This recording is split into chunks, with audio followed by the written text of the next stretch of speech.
तो देखिए पहला सवाल है हमारे स्क्रीन पे question number 26, chromosome start separating eight which stage of mitosis. तो माइटोसिस के कौन से स्टेज में क्रोमोसोम सेपरेट होने लग जाती है, आपको कुछ सवाल में पूछा गया है। तो देखिए यहाँ पे हम देख सकते हैं, सामने मैं आपको यहाँ पे पूरा टेबल दे दिया हूँ माइटोसिस की सारे डिवीजन पे। तो सबसे पहले हमारा प्रोफेज होता है, ठीक है। सबसे पहला हमारा हो गया प्रोफेज, फिर होती है मेटाफेज, फिर होती है एनाफेज, फिर टेलोफेज। तो देखिए यहाँ पे मैंने सारे नोट्स दे दिए गए हैं, इसको आप पढ़ लीजिएगा। इसमें सारे एक एक स्टेज में क्या क्या होता है वो सारी चीज़ यहाँ पे बताया गया, क्योंकि इसी सारी चीज़ से आपके और बहुत सारे क्वेश्चन बनेंगे। तो इसमें क्या होता है, माइटोसिस के दौरान में एनाफेज स्टेज जो होती है कि सेंट्रोमर स्प्लिट हो जाती है और क्रोमेटिड उसकी सेपरेट हो जाती है। ओके, तो क्रोमेटिड जो होती है वो अपोजिट पोल में चली जाती है, ठीक है। क्लियर है। तो यही सवाल में पूछा गया था आपको कौन से स्टेज में आपने अभी देखा है, आपने ये देखा एनाफेज में। तो देखिए एनाफेज जो है यहाँ पे अर्ली एनाफेज लिखा है, तो आप अर्ली एनाफेज को करेक्ट करिए। ओके, तो ऑप्शन सी आपकी यहाँ पे करेक्ट हो जाएगी। बढ़ते नेक्स्ट सवाल की तरफ। तो देखिए इस सवाल में आपको पूछा जा रहा है एंडोमाइटोसिस। तो एंडोमाइटोसिस में क्या होती है, एक ऐसी प्रोसेस है जिसमें क्रोमोसोम तो डिवाइड हो जाती है बट उसकी न्यूक्लियस की डिवीजन नहीं हो पाती है। तो इसके कारण क्या हो जाता है, इसके कारण पॉलीप्लॉइड हो जाती है, ठीक है। क्या हो जाती है, पॉलीप्लॉइड। तो पॉलीप्लॉइड का अर्थ क्या आप समझते हैं, पॉलीप्लॉइड का मतलब नंबर ऑफ क्रोमोसोम यहाँ पे इंक्रीज कर जाएंगे सेल के अंदर, ठीक है। एक सेल के अंदर नंबर ऑफ क्रोमोसोम क्या कर जाएंगे, इंक्रीज कर जाएंगे, ठीक है। तो इस बात को अच्छे से याद रखें, नंबर ऑफ क्रोमोसोम इंक्रीज कर जाएंगे, इसको हम पॉलीप्लॉइड कहते हैं। यानी कि न्यूक्लियस की डिवीजन नहीं होगी, बस यहाँ पे हमारी क्रोमोसोम की डिवीजन होती है।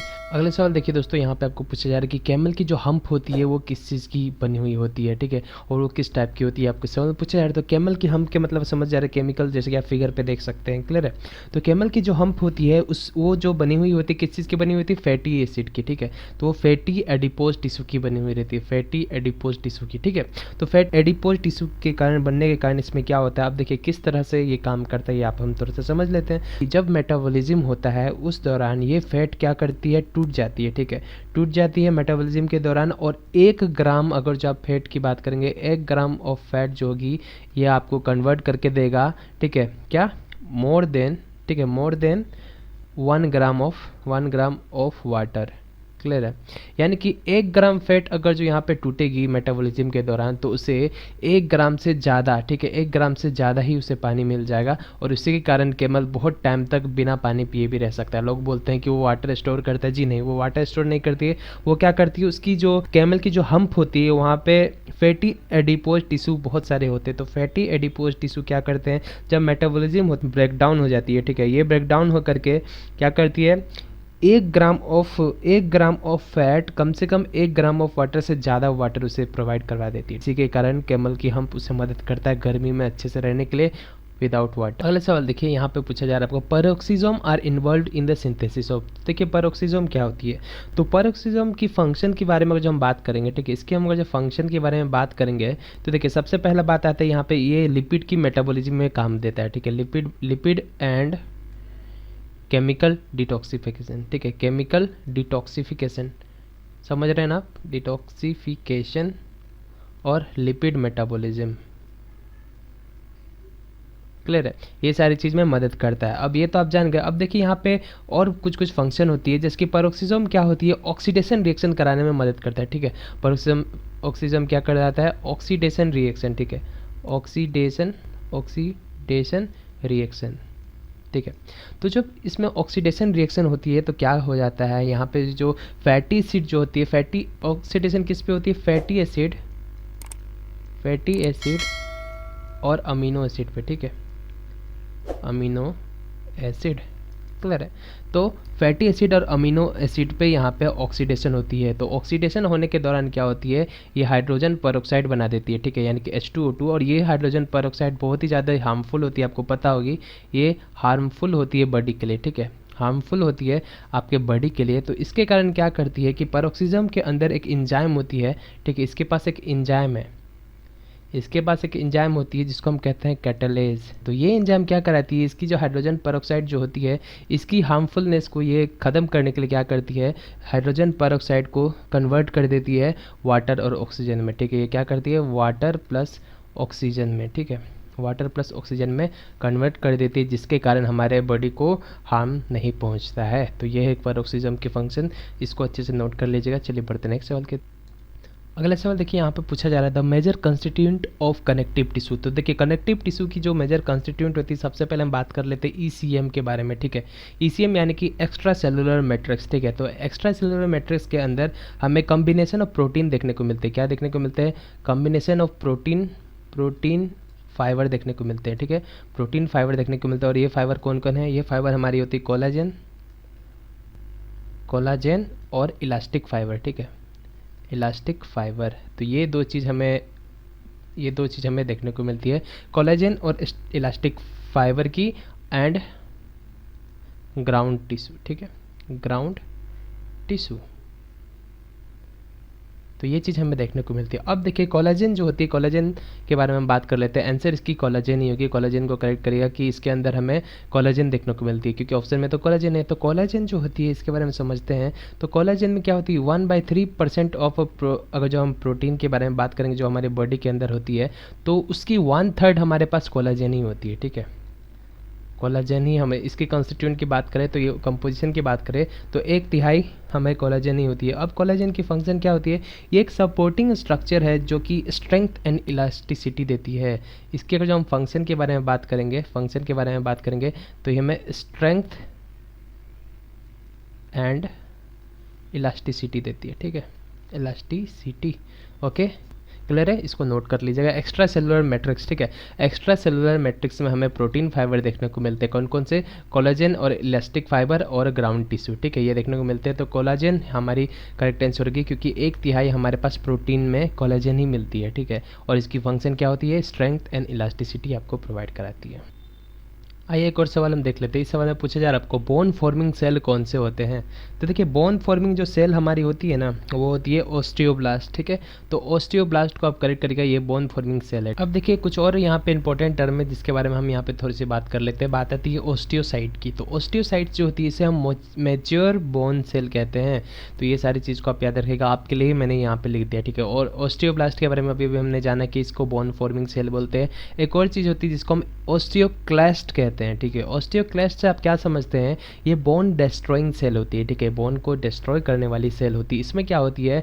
इसमें बोन की ब्रेकडाउन हो जाती है, ठीक है, बोन की मैट्रिक्स की ब्रेकडाउन हो जाती है और इसकी रीमॉडलिंग होती है, ठीक है, जिसके कारण कैल्शियम रिलीज हो जाती है, ठीक है। क्लियर है? रीमॉडलिंग सेल अगर जो आपको पूछा जाएगा कि रीमॉडलिंग किस में होती है तो आप ओस्टियोक्लास्ट कहेंगे, और बोन डिस्ट्रॉइंग सेल इसी को कहते हैं जिसके कारण ब्रेकडाउन होती है बोन मैट्रिक्स की और इसकी रीमॉडलिंग हो जाती है, ठीक है, और इसके दौरान कैल्शियम रिलीज हो जाती है। तो इसको आप अच्छे से याद रखिएगा, बहुत ज़्यादा इंपॉर्टेंट है। देखिए एक और सवाल यहाँ पे पूछा जा रहा है आपको, when the concentration of water and solute on either side, यानी कि दोनों साइड कंसेंट्रेशन ऑफ वाटर और सॉल्यूट अगर जो उस सेल मेम्ब्रेन में सेम हो जाएगी तो उस तरह के सोल्यूशन को हम क्या कहेंगे? तो देखिए दोनों साइड अगर जो दोनों मेम्ब्रेन के दोनों साइड की अगर जो हम बात करें, दोनों में अगर जो सेम हो जाएगी तो उस सिचुएशन को हम आइसोटोनिक सोल्यूशन कहते हैं। हाइपरटोनिक क्या कहते हैं? जब ज़्यादा हो जाती है एक साइड और एक साइड कम हो जाती है, और यहाँ पे एक साइड कम हो जाएगी और एक साइड ज़्यादा होगी तो उसको हाइपोटोनिक कहते हैं, ठीक है।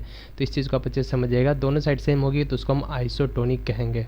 स्मूथ मसल सेल जो होते हैं, smooth muscles are likely to be found in, smooth muscles हमें कहाँ पे देखने को मिल जाती है? तो स्मूथ मसल हमें देखिए बहुत सारी जगह देखने को मिलती है। तो जो भी होलो वाल है, ठीक है, यानी कि वाल ऑफ होलो ऑर्गन, जितने सारे होलो ऑर्गन हैं वहाँ पे हमें ये देखने को मिलते हैं, ठीक है, जितने सारे होलो ऑर्गन्स हैं वहाँ पे हमें ये देखने को मिलते हैं। एग्जांपल के तौर पे आप समझ सकते हैं यूरिनरी ब्लैडर, ठीक है, यूरिनरी ब्लैडर और यूटेरस स्टोमक और इंटेस्टाइन, ठीक है। तो इस एग्जांपल को आप अच्छे से याद रखिएगा, इस आधार पे आप स्टोमक को यहाँ पे करेक्ट करेंगे, ठीक है। स्मूथ मसल क्या होते हैं? होलो ऑर्गन जो हमारे बॉडी में होते हैं वहाँ पे हमें स्मूथ मसल्स देखने को मिलते हैं, जिसकी यूरिनरी ब्लैडर, यूटेरस, ठीक है, ये सारी जगह आपको देखने को मिल जाती है। तो देखिए अगला सवाल आपको पूछा जा रहा है, bacteria were considered more as plant in animal because of the presence of. तो बैक्टीरिया को हम ज़्यादातर प्लांट कहते हैं एनिमल के बजाय, ठीक है। हम उसे प्लांट क्यों आखिर का कहते हैं, यानी ऐसी कौन सी सिमिलर प्रेजेंस होती है, यानी कि प्लांट की तरह जो हम कह सकते हैं कि बैक्टीरिया एक प्लांट है? तो देखिए सबसे पहली बात, बैक्टीरिया क्या एक प्रोकैरियोटिक ऑर्गेनिज्म है जिसके पास क्या होती है? सेल वॉल होती है। तो सबसे पहली बात हमारे पास यहाँ पे आता है कि उसमें क्या होती है? सेल वॉल होती है। तो हम सेल वॉल को यहाँ पे करेक्ट कर देंगे, ठीक है। अब हम यहाँ पे और बात कर लेते हैं। तो देखिए जैसे कि प्लांट के पास जो सेल वॉल की अगर जो हम बात करें तो प्लांट के अंदर जो सेल वॉल होती है वो किस चीज़ की बनी होती है? ठीक है, सेलुलोज की बनी होती है। तो सेल वॉल बेसिकली बनी होती है सेलुलोज की, ठीक है। तो सेलुलोज की बनी होती है, पैक्टिन की बनी हुई होती है और लिग्निन की, ठीक है। और इसकी सेल वॉल क्या करती है, सेल वॉल हमें हमेशा स्ट्रेंथ एंड प्रोटेक्शन प्रोवाइड कराती है। उसकी इंटरनल सेलुलर जितने सारे ऑर्गन हैं उसमें हमें सेल वॉल की क्या फंक्शन के बारे में हम बात करें, ये हमें स्ट्रेंथ एंड क्या प्रोटेक्शन प्रोवाइड करती है। और बैक्टीरिया की जो सेल होती है उसके अंदर जो सेल वॉल होती है वो किस चीज़ की बनी हुई होती है, तो जो बैक्टीरिया की अगर हम बात करें तो ठीक है, बैक्टीरिया की हम बात करते हैं तो बैक्टीरिया की सेल वॉल, यानी कि मैं यहाँ पे बैक्टीरिया की सेल वॉल ऐसे बता देता हूँ, ठीक है। तो बैक्टीरिया की सेल वॉल किस चीज़ की बनी होती है, पेप्टाइडोग्लाइकन की बनी हुई होती है। तो इस चीज़ को आप याद रखिएगा, पेप्टाइडोग्लाइकन। तो कभी कभी आपको पूछा जा सकता है कि cell wall of bacteria is made up of, तो आप उसको करेक्ट करेगा पेप्टाइडोग्लाइकन। बहुत इंपॉर्टेंट है, इसको आप नोट डाउन कर लीजिएगा। क्लियर है। अब देखिए इसमें सेल वॉल की प्रेजेंस होने के कारण ही बैक्टीरिया को हम मोर प्लांट कंसीडर करते हैं। क्लियर, तो सेल वॉल करेक्ट कर लीजिएगा। अगला सवाल देखिए, the kingdom protista is primarily made up of organism that are. तो किंगडम प्रोटिस्टा जो होती है उसके बारे में यहाँ पर पूछी जाती है, इसमें हमें क्या देखने को मिलती है। तो देखिए किंगडम प्रोटिस्टा की जब बात करें तो ये सारे सिंगल सेल होते हैं और ये यूकैरियोट होते हैं। यूकैरियोटिक यहीं से स्टार्ट होती है प्रोटिस्टा से, ठीक है। तो सिंगल सेल यूकैरियोट्स जो होती है वो प्रोटिस्टा के अंदर आती है। तो single cell eukaryote multi cell eukaryote single cell, तो हम ऑप्शन डी को यहाँ पे करेंगे, यूकैरियोटिक एंड सिंगल सेल। अगला सवाल देखिए, पूछा जा रहा है आपको the function of mesosome in a bacterial cell is. तो देखिए मेसोसोम क्या करती है, बेसिकली सरफेस एरिया इंक्रीज कर देती है। क्या कर देती है, सरफेस एरिया इंक्रीज कर देती है, ठीक है। सरफेस एरिया को क्या कर देती है, इंक्रीज करा देती है, ठीक है। इंक्रीज करा देती है किसकी, प्लाज्मा मेम्ब्रेन की, ठीक है। मैं पीएम लिख देता हूँ, प्लाज्मा मेम्ब्रेन की सरफेस एरिया को इंक्रीज कर देती है। उसके कारण क्या होती है कि सेल जो होती है, सेल को मदद हो जाता है किस चीज़ में, सेलुलर रेस्पिरेशन अच्छे से करवाने में, ठीक है। सेलुलर रेस्पिरेशन अच्छे से करवाने में, यानी कि which helps in cellular respiration more efficiently. इसके कारण क्या हो जाती है, सेलुलर रेस्पिरेशन बहुत ही अच्छे से हो पाती है। तो हम यहाँ पे करते हैं plasma membrane infolded for respiration, option c को करेक्ट करेंगे। अब देखिए सवाल आपको पूछा जा रहा है कॉलर सेल। कॉलर सेल किस चीज़ में पाया जाता है, तो देखिएगा जो आप किंगडम एनिमेलिया पढ़ेंगे तो वहाँ पे जितने सारे दिए गए हैं वहाँ पे आपको समझ में आ जाएगा कि कॉलर सेल जो होते हैं ये स्पॉन्जेस की करेक्टर है, ठीक है। ये क्या होती है, आपको स्पॉन्जेस में देखने को मिल जाती है। तो स्पॉन्जेस को आप करेक्ट करेगा। और इसकी फंक्शन के बारे में अगर जो हम बात करेंगे तो इसकी फंक्शन क्या होती है, न्यूट्रिएंट्स, ठीक है। न्यूट्रिएंट्स जो होती है, न्यूट्रिएंट्स की फिल्टरेशन करवाता है, ठीक है। फिल्टरेशन, न्यूट्रिएंट्स की फिल्टरेशन में ये मदद करवाता है, इसको याद रखिएगा। अब देखिए यहाँ पे आपको एक अच्छी से सवाल दी गई, यहाँ पे आपको सारे स्टेटमेंट भर के आंसर देनी है। तो पहला पूछा जा रहा है human being have 23 pair of chromosome. जी हाँ, ये सही है। Sex chromosome in human male is named XX। जी नहीं, बिल्कुल गलत। सेक्स क्रोमोसोम जो मेल में होती है वो X एंड Y होती है। क्लियर है। Chromosome are best in metaphase, ये भी बिल्कुल सही है। तो हमारी 1 एंड 3 सही है। तो सवाल में आपको पूछा गया है which of the following statement given above are false about chromosome. तो हमारी ऑप्शन 2 जो है ये वाली क्या हो गई, फॉल्स हो गई। तो हम ऑप्शन 2 यानी कि 2 ओनली को करेक्ट कर लेते हैं। अब देखिए एक सवाल है, ये जो है ये आपको CDS 2016 में पूछा गया था। पूछा जा रहा है आपको the living content of cell is called protoplasm, it is composed of. तो देखिए जो लिविंग कंटेंट होती है उसको हम क्या कहते हैं, प्रोटोप्लाज्म कहते हैं। ये इसके अंदर क्या क्या हमें देखने को मिल जाती है, आपको सवाल में पूछा गया। तो जो हमारी लिविंग कंटेंट जो होती है ना उसके अंदर हमें cytoplasm, nucleoplasm and other organelle देखने को मिल जाती है, ठीक है। तो ऑप्शन डी को आप यहाँ पे करेक्ट करेंगे। तो प्रोटोप्लाज्म की क्या होती है, प्रोटोप्लाज्म के अंदर सेल न्यूक्लियस होती है, ठीक है। तो प्रोटोप्लाज्म के अंदर क्या होती है, सेल न्यूक्लियस होती है, सेल न्यूक्लियस, ठीक है। और सेल न्यूक्लियस जो होती है इसके अंदर हमें क्या देखने को मिलती है, सेल न्यूक्लियस जो होती है यानी कि न्यूक्लियस के अंदर हमें देखने को मिलती है न्यूक्लियोप्लाज्म, न्यूक्लियोप्लाज्म, ठीक है। तो ये बस समझने के लिए आपको मैंने बता दिया है। तो ऑप्शन डी को आप करेक्ट कर लीजिए। अब देखिए यहाँ पे एक सवाल है, consider the following statement regarding the osmosis, ठीक है। Osmosis in animal cell, animal cell के अंदर जो ऑस्मोसिस होती है उसके बारे में यहाँ पे बात किया जा रहा है। तो देखिए ये सारी चीज़ जो दिए गए उसके लिए आपको ऑस्मोसिस समझना पड़ेगा एनिमल सेल में किस प्रकार से होता है। यहाँ पे हमारे ऑस्मोसिस इन एनिमल सेल की डायग्राम है, इसको आप थोड़ा समझने की कोशिश करिएगा, ठीक है। अब देखिए यहाँ पे आप देखेंगे सबसे पहला बात यहाँ पे बताया जा रहा है कि रेड ब्लड सेल, ठीक है। When cell are placed in a hypotonic solution यानी कि फ्रेश वाटर, जब फ्रेश वाटर में डाला जाएगा हाइपोटोनिक सोल्यूशन में, ठीक है। जब सेल को हम हाइपोटोनिक सोल्यूशन में डालेंगे तो सेल स्वेल्स अप, फूल जाएगी और यहाँ पे ब्रस्ट हो जाएगी, क्लियर है। और यही हम बात करते हैं, यही सेल को अगर हम हाइपरटोनिक सोल्यूशन में डाल देते हैं यानी कि सी वाटर में डाल देते हैं तो ये सेल क्या हो जाएगी, श्रिंक हो जाएगी यानी कि सिकुड़ जाएगी, ठीक है। तो ये चीज़ आप समझ लिए कि हाइपोटोनिक में डालने पे फूल जाती है, हाइपरटोनिक में डालने पे श्रिंक हो जाती है। तो इसी आधार पर अब हम क्वेश्चन सॉल्व कर। तो यानी कि इस चीज़ से आप क्या समझे, यानी कि अगर जो more dilute solution outside the cell रहेगा, ठीक है, more dilute solution outside the cell रहेगा तो वो हाइपोटोनिक सोल्यूशन हो जाएगी। तो यहाँ पे कहा जाए if the water potential of the solution surrounding the cell is too high, यानी कि more dilute solution outside the cell होगा, यानी कि वो हाइपोटोनिक सोल्यूशन हो जाएगा। तो हाइपोटोनिक सोल्यूशन में सेल श्रिंक हो जाएगा, यहाँ पे ये बताया जा रहा है। बट ये चीज़ नहीं है, सेल अगर जो हाइपोटोनिक सोल्यूशन में रखेगा तो हमारे वो क्या हो जाएगा, वो ब्रस्ट हो जाएगा, क्योंकि सेल क्या करेगी, ऑस्मोसिस के जरिए वाटर को एब्जॉर्ब कर लेगी, ठीक है। तो ये ब्रस्ट होनी चाहिए, लेकिन यहाँ पे अपोजिट दिया गया है। और सेम यही चीज़ यहाँ पे फिर यहाँ पे देखिए ब्रस्ट कर दिया गया है, ठीक है, यानी कि हाइपरटोनिक सोल्यूशन पे यहाँ पे ब्रस्ट कर दिया गया, लेकिन यहाँ पे श्रिंक होनी चाहिए थी, तो दोनों यहाँ पे अपोजिट कर दी गई। तो ये दोनों ऑप्शन हमारी गलत हो गई। अब थर्ड पे देखिए, it is important to maintain a constant water potency inside the body, तो देखिए ये बिल्कुल सही है। तो ऑप्शन 3 को आप करेक्ट करेगा, यही करेक्ट आंसर है इसकी, ओके। ऑप्शन बी को करेक्ट कर लीजिएगा। तो देखिए यहाँ पे सवाल आपको पूछा जा रहा है, कंसिडर द फॉलोइंग स्टेटमेंट। यहाँ पे बताया गया है हेमोग्लोबिन, हेमियोसाइनिन, हेमियोरेथ्रिन और मायोग्लोबिन। तो यहाँ पे बताया जा रहा है आपको कि आयरन किस में पाया जाता है, ये आपको सवाल में पूछा जा रहा है। तो देखिए सबसे पहले हम आते हैं हेमोग्लोबिन में। तो देखिए हेमोग्लोबिन जो होती है 1 लिख देता हूँ हेमोग्लोबिन को। हेमोग्लोबिन क्या करती है, टूट जाती है 2 पार्ट में, जिसको हम कहते हैं हेमे। ये टूट जाता है आपके ग्लोबिन में, ग्लोबिन और हेमियोक्रोमोजन में, ठीक है। हेमे और ग्लोबिन में टूटता है, बट इसे हम हेमोक्रोमोजन लिखते हैं। तो ये क्या होती है, ये एक आयरन की कॉम्प्लेक्स है, ठीक है, आयरन की क्या है, कॉम्प्लेक्स है। और ग्लोबिन मतलब जानते हैं, इसको हम कहते हैं प्रोटीन, क्लियर है। तो हेमोग्लोबिन के अंदर प्रोटीन होती है और ये आयरन की कॉम्प्लेक्स होती है, तो इसके अंदर में हमें क्या मिल गई, आयरन मिल गई। हेमोग्लोबिन को हम Hb से डिनोट करते हैं। और दूसरी बात आती है हेमियोसाइनिन। तो देखिए हेमियोसाइनिन की अगर जब हम बात करें तो मैं यहाँ पे 2 लिख करके बता देता हूँ। इसके अंदर क्या होती है, इसके अंदर हमें कॉपर आयन देखने को मिलती है, ठीक है, इसके अंदर हमें कॉपर आयन देखने को मिलती है, यानी कि ये कॉपर की कॉम्प्लेक्स होती है कि नहीं। तो ये कॉपर की कॉम्प्लेक्स होती है और इसमें क्या होती है, ये ऑक्सीजन के ट्रांसपोर्ट में मदद करता है। वैसे तो हेमोग्लोबिन भी यही काम करती है, ऑक्सीजन कैरी आउट करती है, ठीक है, ट्रांसपोर्ट करवाती है, ठीक है, ऑक्सीजन की ट्रांसपोर्ट करवाती है। कहाँ ट्रांसपोर्ट करवाती है, किस में, तो ये इन्वर्टिब्रेट में हमें देखने को मिलता है, ठीक है, इन्वर्टिब्रेट्स में, ठीक है, इन्वर्टिब्रेट्स में हमें ये देखने को मिलता है क्या, हेमियोसाइनिन, ओके। आगे हम बात करते हैं हेमियोइरेथ्रिन की, यानी कि 3 नंबर की अगर जो हम बात करें तो हेमियोइरेथ्रिन जो होती है ये एक नॉन हेम आयरन प्रोटीन है। क्या है ये, नॉन हेम है। ये भी इन्वर्टिब्रेट में ही हमें देखने को मिलता है, ठीक है, इन्वर्टिब्रेट्स जैसे कि मोलस्का हो गया आपके, ठीक है, यह भी आपको इन्वर्टिब्रेट में देखने को मिलता है। इसका भी काम वही रहता है, ऑक्सीजन की ट्रांसफ़र करना, ठीक है, ऑक्सीजन की क्या करवाती है, ट्रांसफ़र करती है और स्टोरेज करवाती है, क्लियर है, स्टोरेज। और लास्ट हमारा बचता है मायोग्लोबिन। तो मायोग्लोबिन की जब हम बात करें तो मायोग्लोबिन के बारे में थोड़ी सी जान लेते हैं। तो मायोग्लोबिन क्या करती है, ठीक है, तो स्केलेटल मसल में हमें ये मिलता है और ये एक तरह की प्रोटीन है जो कि बाइंड करता है ऑक्सीजन। ये भी क्या है, ये एक आयरन कंटेनिंग प्रोटीन है, आयरन कंटेनिंग प्रोटीन। इसकी फंक्शन वही है, ऑक्सीजन बाइंड करता है प्रोटीन के साथ। और ये हमें किस में देखने को मिलता है, ये हमें वर्टिब्रेट्स में, ठीक है, वर्टिब्रेट्स में हमें देखने को मिल जाता है, क्लियर है।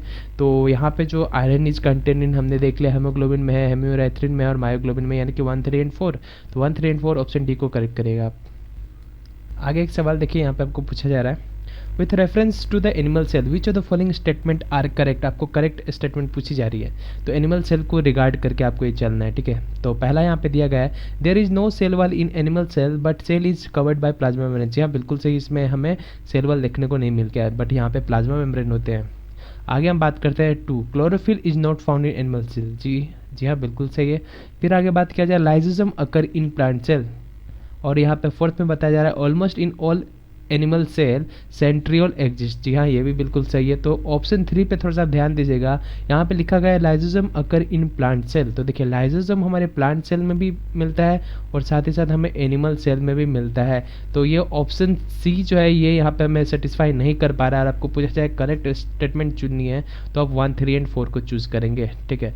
तो हम यहाँ पे 1, 3 एंड 4 ऑप्शन सी को कर लेंगे। लाइसोसोम क्या है, ये एक तरह का सुसाइडल बैग है, आप सभी को पता होगा, और ये प्लांट सेल और एनिमल सेल दोनों में हमें देखने को मिलता है।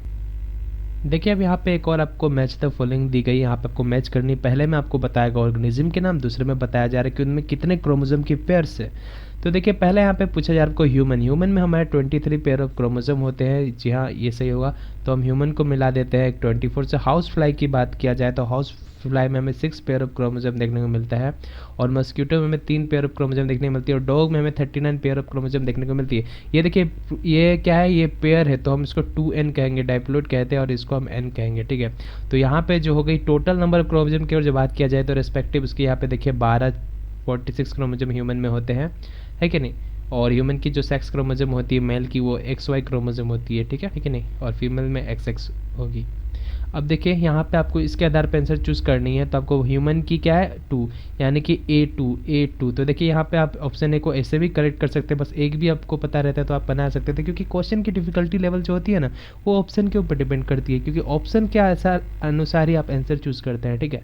तो यहाँ पे देखिए आपकी ए में 2 कहीं भी नहीं दिया गया है, तो अगर आप ह्यूमन की भी अगर जो सिर्फ जानते हैं ना तो भी इसको आंसर आप कर लेते हैं आराम से। लेकिन बस आपको इतना नहीं जानना है, आपको सारे के क्रोमोसोम नंबर याद करिए, सारे के कम से कम पेयर याद करिए, क्रोमोसोम नंबर जस्ट एग्जैक्टली उसकी डबल होती है कि नहीं। तो ये सारी चीज़ अच्छे से याद रखिएगा।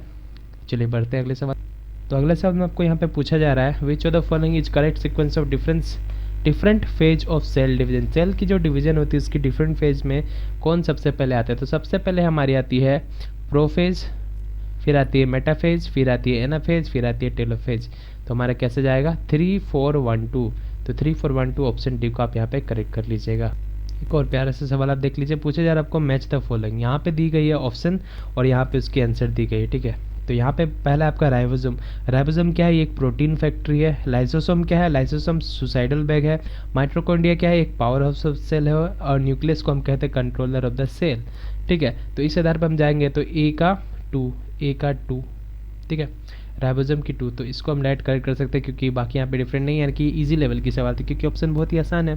तो 2 का 1, लाइसोसोम की 1, ये आप देख लीजिए। तो देखिए इस तरह के क्वेश्चन जो मैंने आपको सॉल्व करवाता हूँ ना, तो इसको आप इस तरह से नोट करके बनाया करिए, ठीक है, कि राइबोसोम लिख दीजिए, राइबोसोम, और इसके सामने आप लिख देंगे कि राइबोसोम क्या है, ये प्रोटीन फैक्ट्री है, ठीक है, प्रोटीन फैक्ट्री है। तो इस प्रकार से सबको आमने सामने लिख करके आप याद करके नोट्स बनाया करिए, ठीक है, क्योंकि नोट्स बनाएंगे तब आपको दोबारा वीडियो देखना नहीं पड़ेगा, आप आराम से इसे पढ़ सकते हैं, इसलिए नोट्स बनाया करिए, ठीक है। और जब आपको नोट्स चाहिए तो भी आप बता सकते हैं, मैं आपको हैंड रिटन नोट्स भी बना करके दे सकता हूँ, ओके। तो चलिए बढ़ते हैं नेक्स्ट सवाल की तरफ।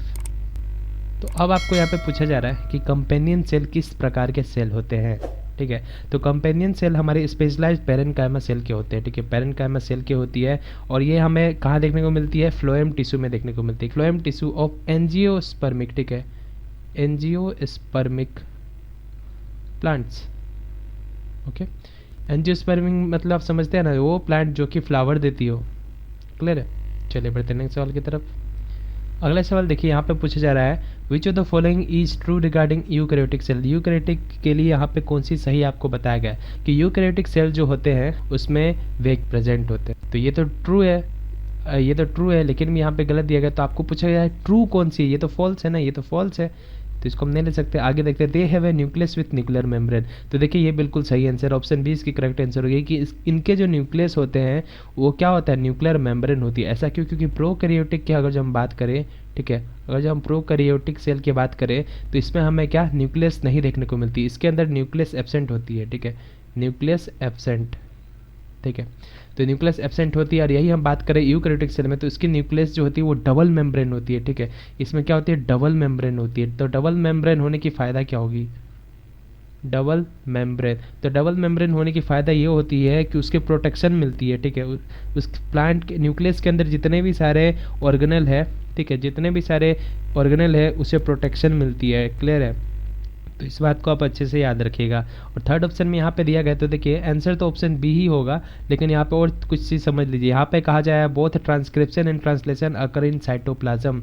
तो देखिए यहाँ पे एक चीज़ आप याद रखिए ट्रांसक्रिप्शन और ट्रांसलेशन के बारे में। तो देखिए ये दोनों आपके यूकैरियोटिक सेल में एक जगह नहीं होते, लेकिन यही अगर जो प्रोकैरियोटिक की बात होती ना तो प्रोकैरियोटिक में ये आपका सही हो जाती है, ठीक है, प्रोकैरियोटिक के केस के लिए ये सही हो जाता है। बट यहाँ पे हम यूकैरियोटिक की बात कर रहे हैं तो ट्रांसक्रिप्शन कहाँ होती है, ट्रांसक्रिप्शन हमें मेम्ब्रेन में देखने को मिलती है, ठीक है, मेम्ब्रेन बाउंडेड न्यूक्लियस यहाँ हमें देखने को मिलती है। और यही हम ट्रांसलेशन की बात करें तो ट्रांसलेशन हमें देखने को मिलती है साइटोप्लाज्म में, ठीक है, साइटोप्लाज्म साइटोप्लाज्म में, यानी कि न्यूक्लियस से बाहर हमें साइटोप्लाज्म में देखने को मिलती है। तो दोनों अलग अलग होते हैं, लेकिन प्रोकैरियोटिक में दोनों एक ही जगह होते हैं। इस बात को आप अच्छे से याद रखिएगा, क्लियर है। और प्लांट सेल की बात हम करेंगे, यहाँ पे वैक्यूल की जो हम बात कर रहे हैं, वैक्यूल इज जनरली एब्सेंट यहाँ पे कहा गया है, ठीक है। लेकिन प्लांट सेल में, और जब हम प्लांट सेल की बात करें, ठीक है, प्लांट सेल में हमारी जो वैक्यूल होती है उसको हम कहते हैं लार्ज वैक्यूल, ठीक है, लार्ज वैक्यूल, लार्ज वैक्यूल। तो ये जो लार्ज वैक्यूल होती है ना, ये सिंगल होती है, प्लांट सेल में सिंगल होती है, क्लियर है। और यही हम एनिमल सेल की बात करें, एनिमल सेल की अगर जो हम बात करें तो एनिमल सेल में हमें मेनी वैक्यूल देखने को मिलते हैं, छोटे छोटे, ठीक है, मेनी वैक्यूल, हमें बहुत सारे वैक्यूल देखने को मिलते हैं। और वैक्यूल की फंक्शन क्या होती है, स्टोरेज और उसकी शेप मेंटेन करने में मदद करता है। इसमें देखिए आपको पूछा जा रहा है which of the following are the tissue present in plant where the cell remain young, ठीक है। कौन सी ऐसी सेल है, कौन सी ऐसी टिश्यू है जो कि प्लांट में पाई जाती है, जो कि अपने थ्रू आउट लाइफ में ये हमेशा यंग रहती है। तो इसको हम कहते हैं दोस्तों मेरिस्टेमेटिक टिश्यू, ठीक है। तो जो मेरिस्टेमेटिक टिश्यू होती है, ये टिश्यू हमेशा यंगर रहती है, ठीक है। और इसमें डिवाइड जो होती है एक्टिवली डिवीजन इसमें हम देखने को मिलती है। सेल जो डिवाइड होती है वो हमें एक्टिवली हमेशा देखने को मिलती है, ठीक है। ये यही कारण है, ठीक है, इसमें डिवीजन हमेशा एक्टिवली होते रहता है। तो मेरिस्टेमेटिक टिश्यू को आप करेक्ट करिएगा, ओके। एक और सवाल यहाँ पे देख लीजिए, पूछा जा रहा है आपको which of the following are present only in plant cell. Plant cell में हमें सिर्फ क्या देखने को मिलती है, तो endoplasmic reticulum, ribosome, large central vacuole और सेंट्रियोल्स। तो प्लांट सेल की सिर्फ बात की जा रही है, तो प्लांट सेल में हमें लार्ज सेंट्रल वैक्यूल देखने को मिलती है कि नहीं। यही अगर जो आपको पूछा जाएगा एनिमल सेल में, तो एनिमल सेल के लिए आप सेंट्रियोल्स को करेक्ट करते हैं। तो दोस्तों ये थे हमारे टॉप 50 क्वेश्चन। उम्मीद आपको पसंद आएगा। वीडियो पसंद है वीडियो को लाइक करेगा, चैनल को अपने अभी तक सब्सक्राइब नहीं किया तो सब्सक्राइब कर लीजिए, ताकि इसी तरह के इंटरेस्टिंग एमसीक्यू आपको हमेशा देखने को मिलते रहे। तो चलिए मिलते हैं अगले वीडियो में, तब तक के लिए हमारे साथ बने रहने के लिए बहुत बहुत धन्यवाद। Bye bye.